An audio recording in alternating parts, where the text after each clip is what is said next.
Look, here's the one thing that we are not talking about when it comes to the U.S. men's hockey team speaking up when something happens in a room, in a space with a group of men, how men need to show up in a moment that matters. The real truth of it all, though, is when we talk about moral courage, it's not easy, and it's not as easy as some of us make it sound. I learned this lesson reading the words of Dr. Martin Luther King.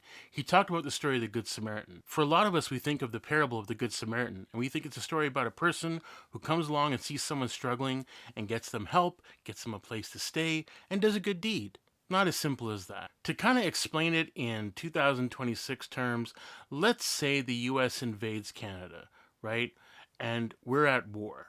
So imagine there's an American soldier lying in Canada, in Canadian territory, and they've been left for dead. And there's an American soldier running to cross the border to get back, sees their American soldier, sees their, one of their own, wounded, mortally wounded, and says, "Oh, if you know, I got to help him because if I don't help him, he's going to die. But if I do something, but if I help him, it might cost me my life. I'm not taking that risk." Just then, a Canadian person is walking through their community and sees the American soldier and sees the soldier dying. And she thinks, "Oh my goodness, like, this soldier's going to die.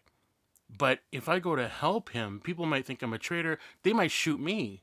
But in that moment, the Good Samaritan weighs what will happen to me if I do something with what will happen if I don't do something. And that's the key of this, right? It's acknowledging the weight of it all. You have to put some skin in the game, right? Striving to be an ally. You don't just call yourself one. It's about what you do. It's going to require you to have the moral courage to do what's right in a moment that matters.